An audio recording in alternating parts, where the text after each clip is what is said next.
Kita buka firman Tuhan di dalam Yohanes pasal 16 mulai ayat pertama. Semuanya ini kukatakan kepadamu supaya kamu jangan kecewa dan menolak aku. Kamu akan dikucilkan, bahkan akan datang saatnya bahwa setiap orang yang membunuh kamu akan menyangka bahwa ia berbuat bakti bagi Allah. Mereka akan berbuat demikian karena mereka tidak mengenal baik Bapa maupun aku. Tetapi semuanya ini kukatakan kepadamu supaya apabila datang saatnya kamu ingat bahwa aku telah mengatakannya kepadamu. Saudara, Tuhan Yesus mengatakan hal ini disebabkan karena pikiran, pendapat daripada murid-murid Tuhan Yesus ini salah. Mengapa murid-murid Tuhan Yesus mempunyai pikiran dan pendapat yang salah? Karena mereka diajar bahwa Mesias itu tidak akan mati untuk selama-lamanya. Nah, yang dia dapatkan bahwa Mesias itu tidak akan mati, ini benar enggak? Benar dah? Benar dah? Benar. Memang ternyata Mesias itu harus mati dan bangkit dan hidup selama-lamanya. Nah, hal seperti ini kerap kali melanda orang Kristen. Bahwa kalau Tuhan berfirman bahwa Mesias itu tidak akan mati selama-lamanya, itu betul. Tetapi di tengah-tengah perjalanan ini ada peristiwa yang menyebabkan Mesias ini mati dan bangkit kembali untuk hidup selama-lamanya. Nah, hal ini orang Kristen kerap kali juga begitu. Kalau dia hidup lalu bertobat menjadi orang Kristen, dan Tuhan berkata, aku datang untuk memberikan domba-dombaku hidup berkelimpahan. Nah, kalau dapat firman seperti itu, yang dipikirin akhirnya atau perjalanannya?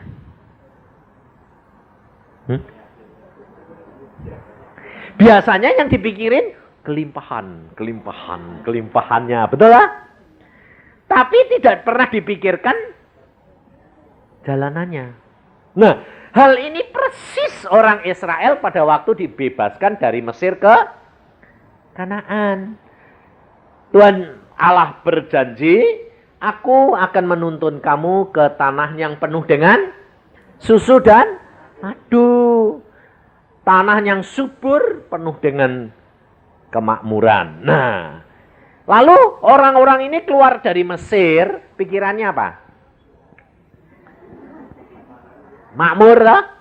Tapi pada waktu dia dituntun di padang belantara, bagaimana? Nah, ternyata hal ini melanda orang Kristen enggak? Hah? Iya. Lah kenapa kok iya? Hah? Lupa dan tidak mempelajari firman Tuhan. Padahal Alkitab sudah berkata, Tuhan Yesus mengajar kepada murid-muridnya.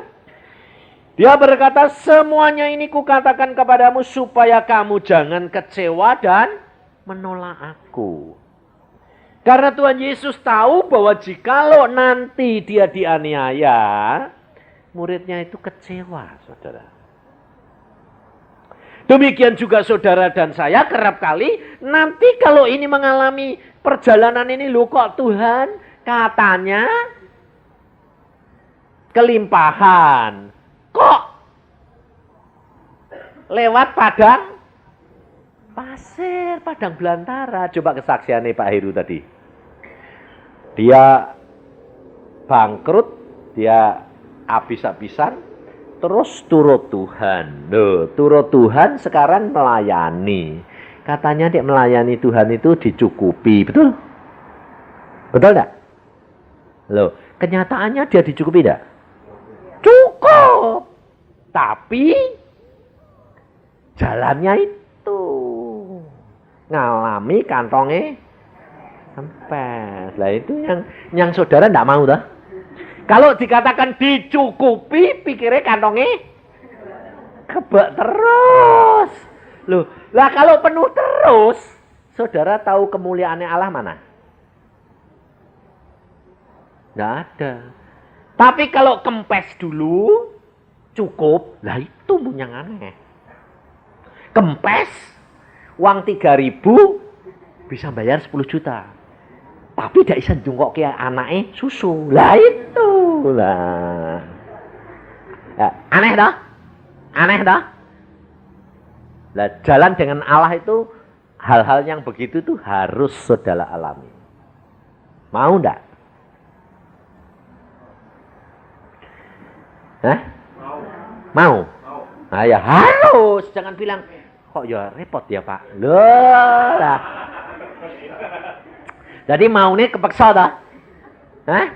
Tapi harus saudara. Karena kalau tidak saudara dan saya ngalami, saudara tidak akan tahu kemuliaan Allah.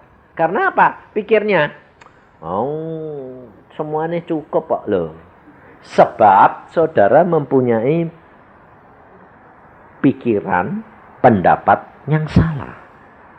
Maka dari itu kita harus pelajari firman Tuhan ini benar-benar. Saya terus terang saudara, di sini tadi diam terus. Kenapa? Saya lihat, memang sudah lihat ini Tuhan. Ini orang-orang yang datang ini kok pikirannya kok ruwet kabeh ini, repot ini.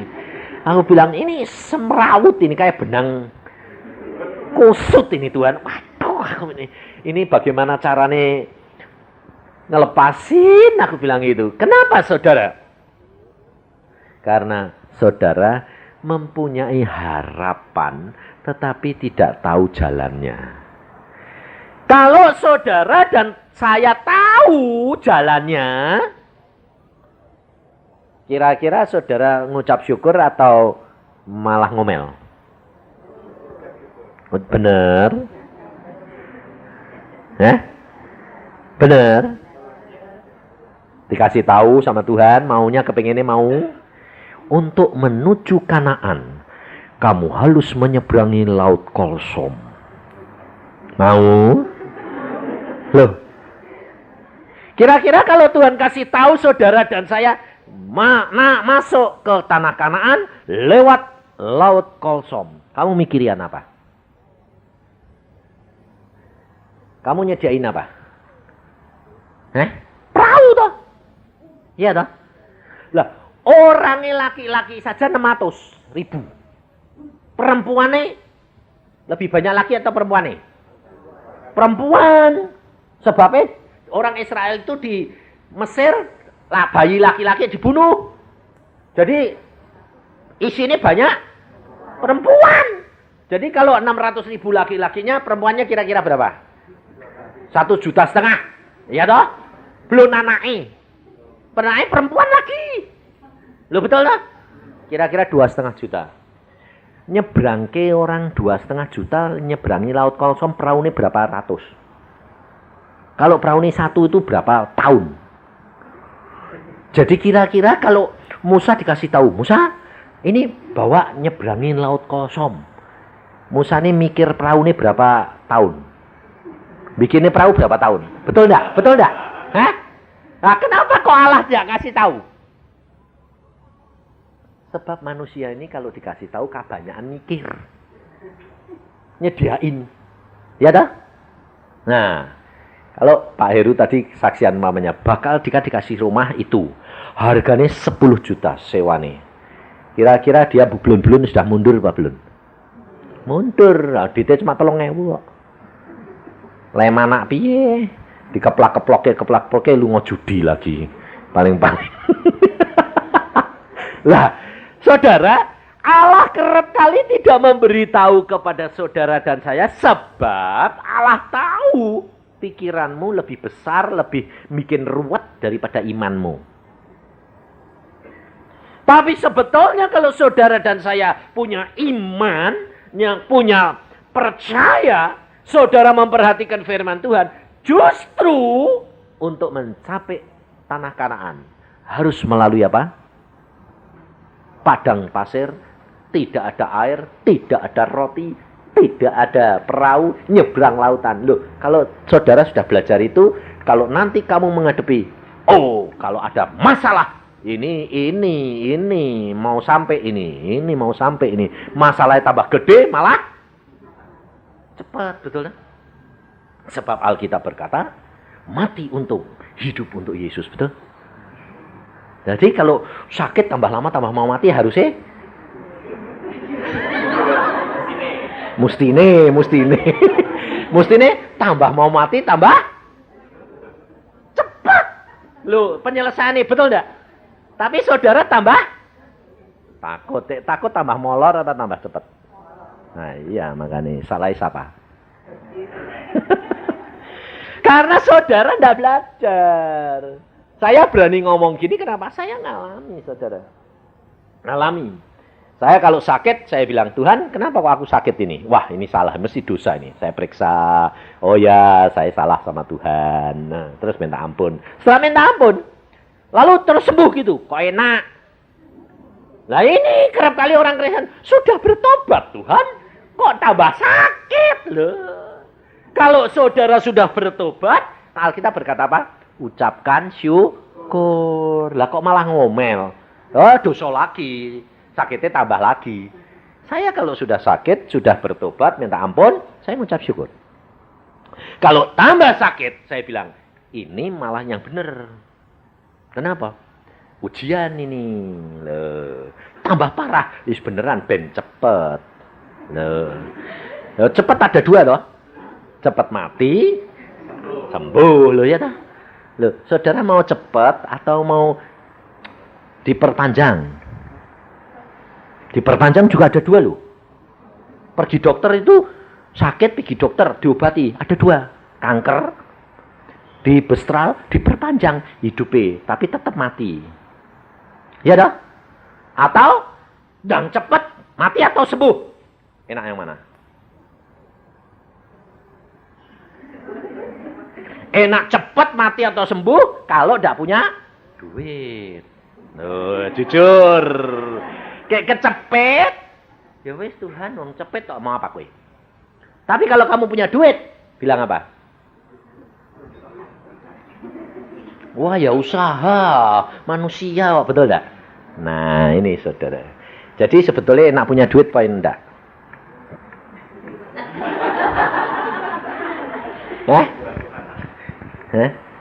Makanya kerap kali Tuhan itu mepet saudara atau karena apa? Karena saudara tidak pernah punya iman.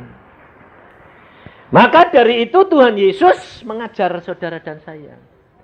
Kalau saudara tahu firman Tuhan, saudara tidak pernah pusing, khawatir. Enggak pernah pusing saya. Waktu kita ini, istri saya dapat uang yang 30 juta itu untuk apa Tuhan ini? Tanya istrimu, nanti kamu tahu. Aku bilang, yang kamu ada apa sih? Kok minta duit sampai banyak kayak gini? Lalu dia bilang, nah Tuhan tuh sayang aku. Kenapa? Aku mau mantu. Mantu? Gue minta berapa? Minta 30 juta. Aduh. Aku terus, pantesan ada orang ngasih 32 juta. Terus Tuhan, saya berdoa, Tuhan, ini ngasih persembahannya berapa ini? Saya ganti tanya. Tuhan bilang 5 juta. Terus istri saya bilang, berapa kamu ngasih persembahan? Tuhan bilang 5 juta. Ambil, saya ambil. Terus doakan. Buat siapa Tuhan? Untuk ini. Oke, saya salurkan langsung hari itu. Nah, kenapa Tuhan mengatakan harus memberikan 5 juta? Kita tidak ngerti, saudara. Tapi saya orangnya, istri saya juga nurut. Kasih yang. Lah kamu butuhnya 30. Kok dikasih 32 kok suruh ngasih kok persembahan ini 5 juta. Nah, turut sajalah. Ya wes, bayar, selesai. Saudara tahu apa? Setelah saya hitung-hitung, semuanya habisnya 50 juta. Saya jadi melongok. Oh, pantesan Tuhan suruh ngasih 5 juta. Wong bakal habisnya 50. Tapi Tuhan bilang, bayar dulu. Loh, harusnya perpuluhannya kan 3 juta, betul? Tapi suruh ngasih 5 juta. Kasih, saya bilang. Kasih, apalagi 5 juta. Kon ngasih 10, kasih. Tuhan bilang 5 juta, cukup. Ya. Baru saya hitung-hitung, tak cukup gini kok yang 30. Lalu dia mulai grogi istri saya. Loh, yang kok 50 yang? Iya. Pantesan Tuhan suruh ngasih 5 juta, saya bilang. Lah terus piye ini? Aku bilang, kenapa piye? Lah kok 50? Loh Tuhan ya memang sekarang sudah nyediain 50 lebih itu. Hah? Sudah? Lah kok kau udah ngomong? Ya aku memang diem-diem. Aku mau tahu kamu, saya bilang. Oh Tuhan luar biasa ya. Iya. Jadi, yang Tuhan kehendaki. Apapun yang Allah berfirman, lakukan. Tidak usah mikir-mikir. Betul? Kira-kira kalau Pak Heru tadi kebanyakan mikir, jadi enggak? Tidak jadi, ngemper deh, ngisor jembatan. Loh, saudara, sebab saya ngalami. Kalau saya tidak disuruh kontrak, saya disuruh beli. Pada waktu itu sama, dia tidak punya duit, aku tidak punya duit. Aku bilang, Tuhan ini kontrak lagi. Tidak, aku berikan kamu rumah. Nah, lah duitnya bukan urusanmu. Ya sudah. Tapi saya dapat rumah yang saya tempati sekarang. Tahun 73 itu harganya 7 juta. Padahal tidak punya duit 1 sen. Dan rumah saya sekarang harganya kira-kira sekitar 300 ribu. Kok 300 ribu?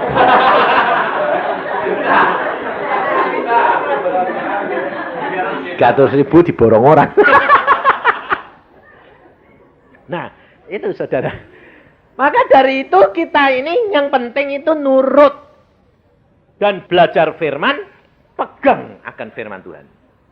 Karena firman Tuhan ini justru tidak masuk akal. Kalau masuk akal bukan firman. Loh, lah kamu ini sudah tahu loh. Iman adalah percayakan sesuatu yang tidak. Lah kok kamu kepingin yang kelihatan? Lah kamu ini jalan dengan firman atau dengan akal? Lalu kamu bilang, ya iman Pak, tapi akal juga. Loh, ora et labora, berdoa dan bekerja. Lah saudara kebalik nanti. Maka dari itu, saudara kalau engkau mendapatkan tantangan, Alkitab sudah berkata begini. Kamu akan dikucilkan. Loh, berarti kamu ini ditolak enggak? Nah, jadi kalau kamu sudah menyelidiki firman, menjadi pelaku firman, lalu mulai tetangga, mulai suami, mulai anak, mulai kakak, adik, family bilang, jangan terlalu ekstrim. Jangan fanatik. Yang biasa-biasa saja loh. Angsal yang penting kan angsal masuk surga, ngemper ya enggak? Loh. Lah kalau saudara sudah mulai dia omongi gitu, sudah mulai kelihatan mau ditolak. Betul enggak itu jalanmu? Betul, Alkitab berkata. Kamu mulai dikucilkan. Tidak hanya dikucilkan, tidak hanya disendirikan. Tapi Alkitab berkata, bahkan akan datang saatnya bahwa setiap orang yang membunuh kamu akan menyangka bahwa ia berbuat bakti bagi Allah. Tuhan ini sudah diperingatkan terus. Jadi kalau saudara mulai dikucilkan, mulai dibenci, saudara mulai dipojokkan, itu malah benar atau enggak? Benar. Lah kok kamu malah bingung? Kok malah jadinya begini? Loh, yang benar itu. Loh, benar. Ada firmannya, ada. Dikucilkan bahkan nanti dibunuh. Loh. Tapi kalau kamu menyadari hal ini, saudara tidak sakit hati, betul? Malah mengucap syukur. Karena apa? Ayo, karena apa? Firman Tuhan Matius 5. Kalau kamu dianiaya, kamu difitnah, kamu dibunuh karena namaku, bersukacita, bergembira, berbahagialah kamu karena upahmu besar di surga. Loh, kamu ini kepengen upahmu di surga, upahmu besar atau di sini saja? Wah, dia tanyain di surga. Tapi pikirannya kepengen nih.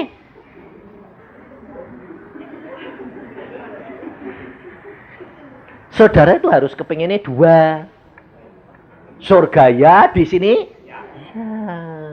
Sebab kamu, kenapa kok kamu di sini menek? Iya. Kamu ngomong, saya kalau ditanya, kenapa Pak kok di dunia kita butuh? Butuh. Sebab kita harus jadi saksi. Betul? Lah orang lain kalau melihat, ikut Yesus, mana. Lah saksi ini mana? Tidak ada. Yesus berkata, hendaklah engkau jadi saksi. Kenyataan. Yesus itu rohani jasmani, bukan rohani tok. Ngerti? Maka dari itu, saudara perhatikan. Nah, ayat ini engkau kaitkan dengan Ibrani 12. Engkau perhatikan. Di dalam Ibrani 12 mengenai iman, nasihat supaya bertekun di dalam iman, supaya saudara dan saya jangan kecewa menolak Yesus. Mengikut Yesus itu luar biasa. Coba baca ayat yang kelima mulai. Dan sudah lupakah kamu akan nasihat yang berbicara kepada kamu seperti kepada anak-anak? Hai anakku, janganlah anggap enteng didikan Tuhan. Dan janganlah putus asa apabila engkau diperingatkannya. Karena Tuhan menghajar orang yang dikasihinya, dan ia menyesah orang yang diakuinya sebagai anak. Loh, diajar, disesah. Disesah itu sakit enggak? Loh, lah kamu mau enggak? Nah iya, kamu enggak mau bukan anaknya. Saudara boleh ngajar anaknya orang enggak? Nanti anaknya tonggomu juga pegang gebukono. Oleh enggak? Boleh enggak? Enggak boleh. Tapi kalau anakmu? Boleh. Demikian juga Allah. Kalau saudara dan saya sudah menjadi anak Allah, saudara harus siap. Siap.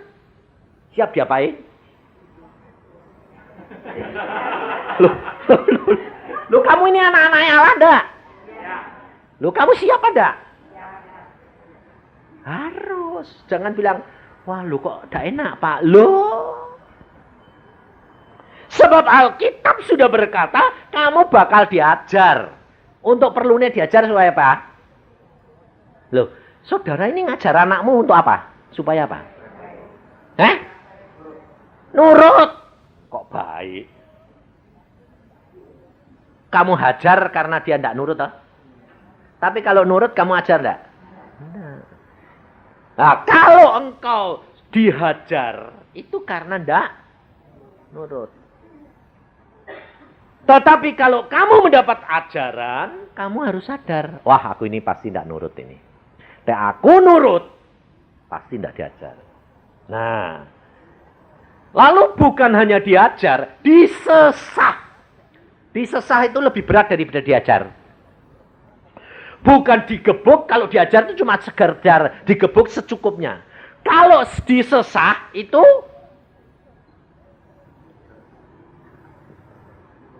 digebukin sampai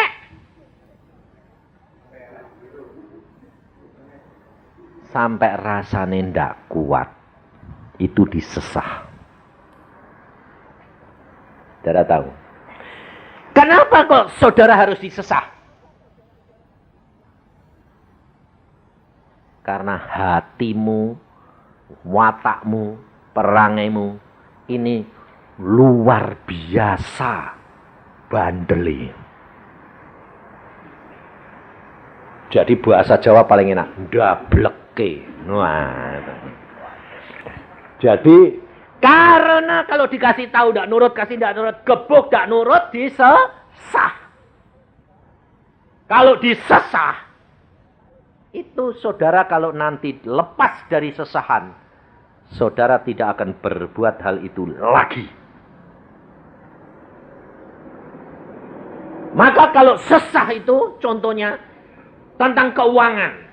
Kalau engkau terikat keuangan, dihajar, itu rugi sedikit. Tapi kalau disesah, habis ludes. Kalau penyakit, kalau sakit flu, itu dihajar. Tapi kalau kanker, itu disesah. Sebabnya apa? Kalau kanker sudah ada harapan hidup enggak? Enggak, itu disesah. Nah, maka dari itu saudara harus siapkan dirimu. Karena iman itu ditingkatkan karena penderitaan. Dan ujian iman itu selalu melalui penderitaan. Tidak enak. Dan justru di situ engkau menang atau kalah. Menang, lulus, naik. Kalah, ngulangi lagi. Anak-anak yang saudara yang sudah pernah tinggal kelas. Kira-kira untuk naik kelas lebih belajar lagi, lebih gampang, lebih susah? Lebih, ya? Oh, gampang Pak, kowe nanti ngulangi terus, Pak. Orang sekolah kalau sudah pernah tinggal di kelas, untuk belajar lagi susahnya luar biasa. Kenapa? Karena merasa ini sudah pernah diajari, tapi jadi kalau belajar lagi malas. Jadi susah naik kelas. Ngerti? Ini. Maka dari itu kalau engkau dan saya diajar Tuhan, cepat-cepat nurutan. Tidak nurut digebuki. Tidak nurut lagi disesah. Sebabnya apa? Sebab saudara dan saya anaknya. Kalau tidak diapa-apain, kamu sudah jadi orang Kristen, tidak diapa-apain, hati-hati. Mesti periksa, aku ini sudah dibuang atau tidak, kok tidak diperhatiin. Wah, salah tidak diapa-apain, salah tidak diapa-apain. Waduh, jangan-jangan aku harus dibuat Tuhan ini. Hati-hati saudara. Jangan lihat berkat, tapi lihat ajaran Tuhan. Kalau engkau dan saya masih diajar, itu tandanya Tuhan cinta. Kalau engkau sudah disesah, tandanya kamu harus hati-hati. Itu adalah peringatan yang cukup berat. Sebab berarti kamu bandelnya luar biasa, maka harus disesah. Tapi kalau Tuhan lihat bahwa kamu disesah tidak bertobat, hanya ada dua jalan. Tuhan lihat bahwa kamu sudah tidak bisa tolong, pasti kamu dibawa pulang. Kalau Tuhan melihat hatimu mau nurut, tapi kalau tidak, kamu akan dikerat oleh Tuhan. Hati-hati saudara. Dan itu penderitaan selama-lamanya. Mengapa hal itu dilakukan Tuhan? Dan Tuhan memperingatkan saudara dan saya. Lihat di dalam ayat yang ke-7. Jika kamu harus menanggung ganjaran. Jadi jika kamu harus menanggung penderitaan, Allah memperlakukan kamu seperti anak. Di manakah terhadap anak yang tidak dihajar oleh ayahnya? Tetapi jikalau kamu bebas dari ganjaran yang harus diderita setiap orang, maka kamu bukannya anak, tetapi kamu anak-anak gampang. Anak-anak gampang ini maksudnya apa? Anak-anak yang tidak diakui. Tidak anak sah.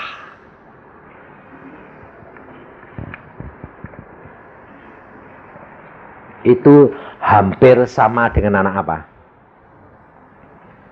Anak haram. Tidak diakui. Biarkan seenak-enaknya. Hati-hati saudara. Tetapi ayat ini,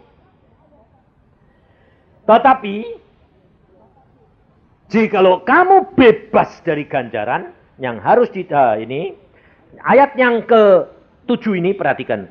Jika kamu harus menanggung ganjaran, Allah memperlakukan kamu seperti anak. Nah, jikalau kamu lulus dengan penderitaan yang diberikan, nah, kamu akan mendapat kasih karunia. Allah itu punya maksud. Mau meningkatkan iman percayamu. Kalau imanmu meningkat, berkatmu meningkat enggak? Meningkat. Lah kamu ini mau berkatnya meningkat enggak? Mau? Mau? Penderitaannya berarti harus mau. Anak SD sama anak SMP ujiannya gampang mana? SD. Ya toh? Nah, jadi kalau kamu sudah naik imanmu sampai SMP, ujiannya minta SD terus. Ya mesti ujiannya SMP, betul? Lebih berat. Lulus SMA, ujiannya SMA lebih berat lagi toh.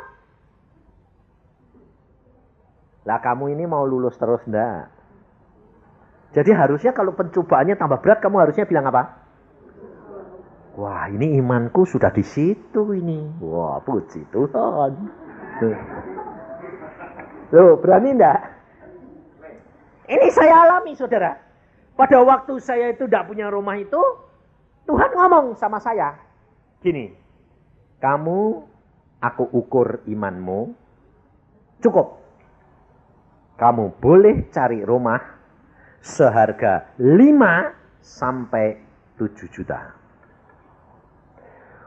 Waktu saya katakan sama istri saya bilang, Yang, udahlah Yang, jangan ngambil yang 7, ngambil yang 5 aja. Wong ukurannya 5 sampai 7, ngambil yang minimal aja, ringan. Ya betul loh. Saya bilang, enggak. Loh, enggak. Kenapa? Tuhan sudah mengukur aku 5 sampai 7 kok. Aku ngambil yang 7. Sebab ya aku ngambil 5. Nanti naiknya baru 6, baru 7. Lama. Kalau 7 ngetop. Habis itu naik lagi. Cepet Yang. Aduh Yang. Jangan murka. Loh. Jangan murka. Loh, saya tanya. Itu murka enggak? Hah? Enggak, karena itu ukuran yang sudah diukur oleh Tuhan, jatah. Kalau orang murka, saya dijatah 7, minta 10. Itu murka, betul? Nah, saya bilang, enggak Yang, aku mau ngambil yang 7.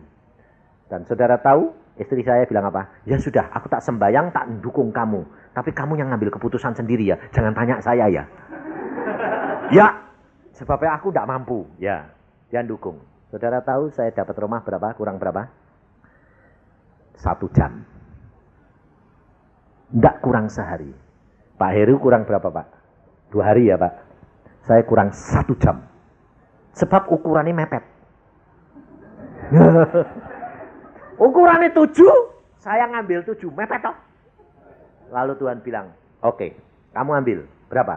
1 jam. Kurang 1 jam baru dapat. Sehingga tetangga saya tanya, Pak pindah mana? Belum tahu. Dia bilang sombong amat. Mau pindah kok ditanyai kok tidak tahu. Loh lah memang belum tahu. Tapi orang tidak percaya saudara. Karena apa? Mana ada.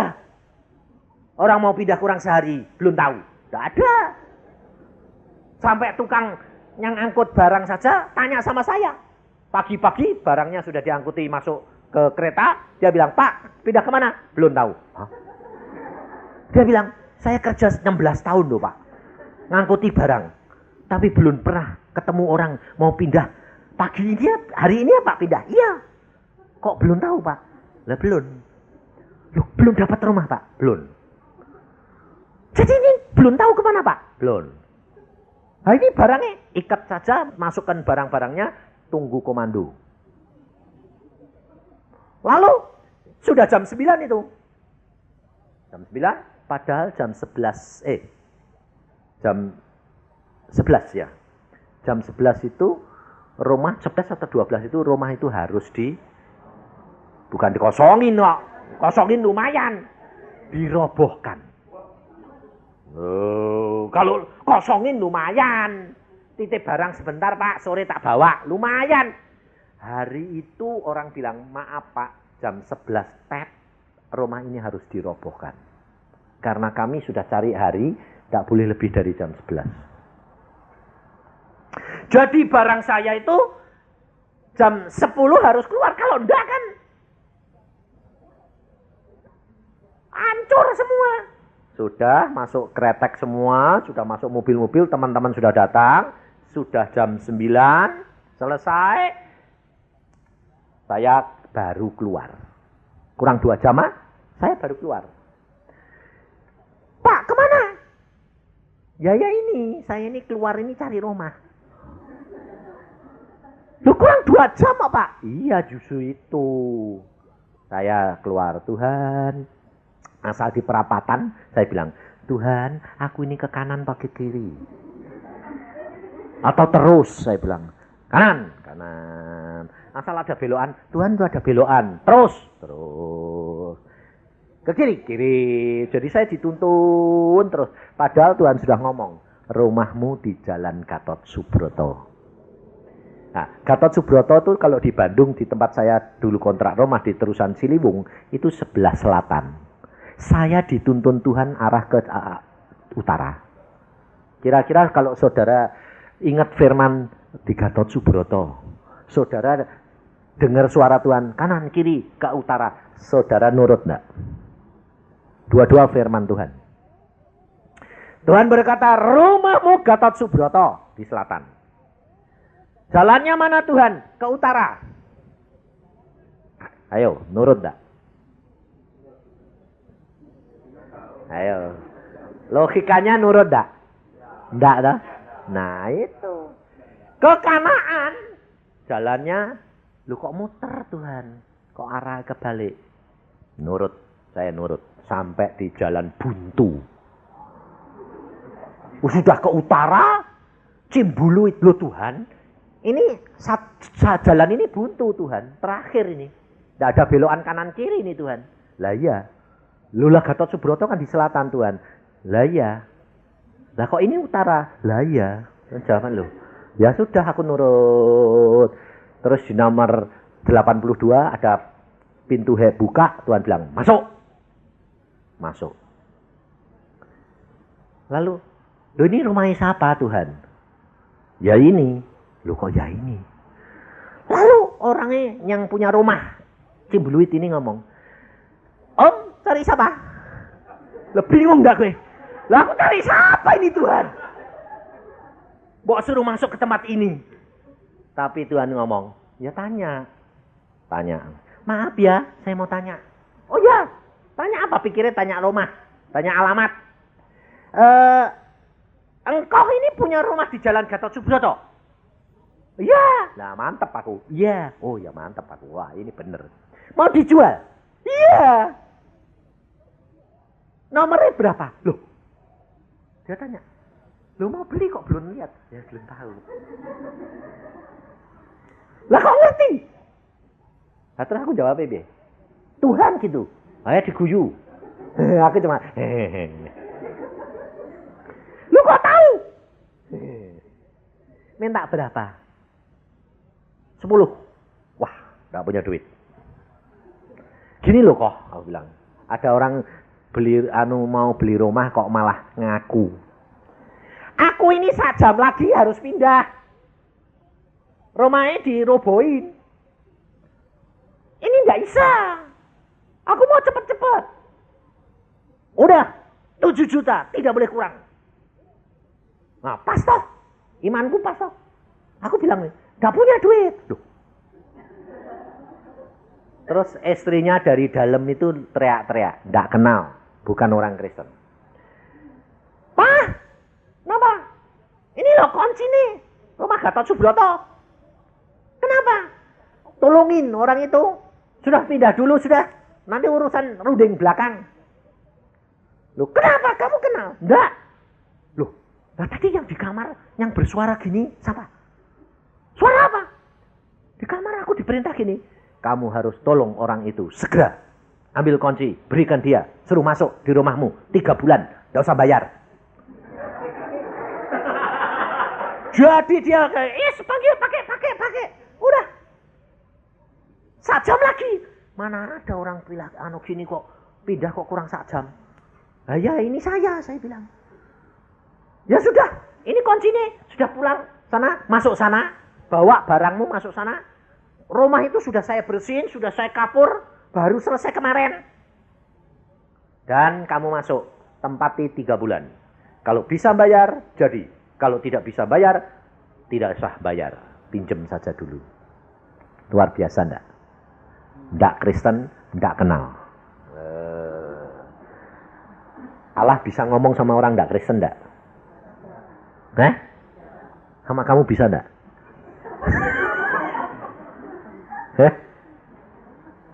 Loh. Saya tinggal di sana 3 bulan. Hari terakhir istri saya nangis. Bangun jam 5. Tuhan, ya aku ini hari terakhir bayar lagi, tidak punya duit. Tuhan, ini pindah kemana lagi? Tuhan ngomong sama saya, beritahukan istrimu jangan nangis, uang sedang aku kirim. Saya bilang, stop nangis, ngucap syukur. Uang sedang dikirim. Luar biasa dah. Nah, saya tinggal ngomong gitu tapi tidak tahu dari mana. Dari mana ini? Aku ya tanya, Tuhan dari mana? Tuhan tidak jawab. Sampai jam 9 pagi. Waktu ada bel rumah, saya deg-degan loh terus terang. Deg-degannya apa? Wah, jangan-jangan yang punya rumah nagih. Loh ya toh? Mau janji ini hari itu. Saya bilang, Tuhan yang punya rumah, bukan. Itu bukai. Itu yang dinamakan ayam bertelur emas. Kamu itu ayam goreng, dalamnya ada emasnya.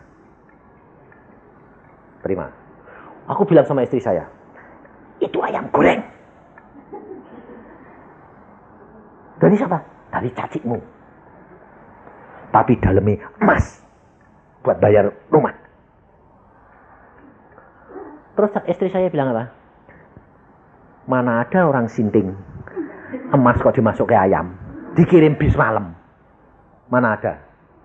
Dan itu kilonan loh. Masih kilonan. Aku bilang, Tuhan bilang gitu. Akhirnya diterima. Oh ya, berat. Wah, ayam goreng kok abot. Waktu dibuka, emas. Kemudian setelah bilang, wah, saya bawa ke tukang emas, jadi ke duit. Pulang, orangnya datang. Pak, bisa bayar enggak? Bisa. Terus dia bilang, dari mana? Ayam telur emas. Kok bisa gitu, Pak? Saya cerita nih. Luar biasa. Kalau enggak ngalami sendiri enggak percaya ya, Pak. Rumah itu sampai sekarang saya tempati. Saudara, untuk menikmati kemuliaan Allah, ada harga yang saudara dan saya harus bayar. Dan ucapkan syukur. Kalau engkau sudah di dalam jalan yang benar, tetapi malah mendapatkan tantangan dikucilkan, malah semua orang meninggalkan kamu, bahkan engkau dijepit sampai kamu sesek, kamu mengucap syukur. Karena kemuliaan Allah mau dinyatakan dalam hidup kamu. Tapi kalau kamu malah, wah ini sudah benar Pak, jalannya mulus ya Pak, wah yang tak doake bertobat, wah belum tentu itu. Maka dari itu saudara, jangan cepat-cepat kecewa. Tetapi pelajari firman Tuhan dan peringatan Tuhan untuk kita. Kau akan melihat kemuliaan demi kemuliaan. Saya alami semua, saudara. Luar biasa Allahku itu. Tidak masuk akal. Maka kalau nanti di Bandung saya mantu, orang itu bingung. Belum ada orang mantu, kakak adik laki-laki jadi satu hari. Belum pernah ada. Seluruh Bandung belum pernah ada. Tapi bakal ada. Yusa. Aneh lah. Itu Tuhan. Tuhan bilang, kamu kawinkan anakmu dua-dua laki itu. Satu hari Tuhan. Iya. Aku akan selesaikan semua urusannya. Semua beres. Luar biasa. Sampai biaya pun sudah disediain. Sampai besan-besan saya itu pedagang tapi melongo. Kenapa? Pak, mantu sekali dua itu biayanya berapa? Kamu enggak usah ngeluarin uang. Saya ya enggak ngeluarin uang. Hah? Bapak enggak ngeluarin uang, saya enggak ngeluarin uang. Enggak usah. Lu kenapa, Pak? Bapakku sing biayai. Pikirnya bapakku di dunia. Loh, bapaknya Pak Yusa di mana? Oh, sudah mati. Saya bilang, sudah di surga. Loh, lah bapaknya yang mana, Pak? Bapakku di surga. Terus, kan banyak, Pak. Ya, sudah tak hitung. Berapa? 50 juta. Lah terus, Pak? Bapakku di surga ngirim cek. Berapa? 50 lebih. Waduh. Jadi saya enggak usah ngeluarin duit. Enggak usah. Wong aku ya enggak bayar, kamu ya enggak bayar kok. Yang mantu Tuhan. Loh, betul enggak? Lah kalau kamu sudah dikirimi, terus kamu, loh ini kan buat saya, yang sana ya harus keluar. Ya kasihan toh, wong dia ya anak Tuhan, aku ya anak Tuhan. Kita sama-sama anaknya. Aku bilang, kamu anak Tuhan enggak? Ya, aku ya anak Tuhan. Nah sama toh, kita anak-anak semua, kita cuma pelaksana. Dititipi anak, sekarang suruh kawin. Ya kawin ke, aku cuma kawin Tuhan, kawin. Bareng Tuhan, bareng. Duitnya, aku yang nyediain. Lah nyatanya disediain, wis toh pusing amat. Tidak bisa masuk akal ya Pak? Iya. Kalau masuk akal bukan Allah kita ya. Maka dari itu jangan takut, jangan khawatir. Kalau ada penderitaan, ngucap syukur. Karena pasti ada upahnya besar di surga. Amin. Mari kita berdoa. Tuhan, firman-Mu sudah hamba sampaikan. Anak-anak-Mu sudah mendengar. Dan kalau tadi datang dengan pikiran yang ruwet, hamba percaya firman-Mu akan menguraikan. Dan mereka akan melihat kemuliaan-Mu. Dan mereka sekarang dapat mengucap syukur. Karena tahu bahwa rencana Allahku indah dan luar biasa. Maka dari itu Tuhan, hamba-Mu serahkan dalam tangan-Mu. Karena Engkau segalanya bagi kami. Karena Engkaulah Allah kami yang luar biasa. Karena semuanya itu luar biasa Allahku. Allahku yang ajaib, Allahku yang heran. Terima kasih akan kasih karunia-Mu Tuhan.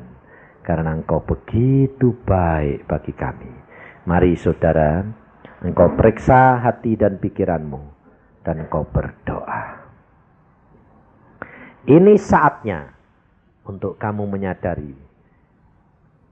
Meluruskan kembali pikiranmu yang sudah mulai goyah. Mulai khawatir. Mulai takut. Mulai menimbang-nimbang. Tertetapkan. Supaya kemuliaan Allah boleh nyata di dalam hidup saudara dan saya.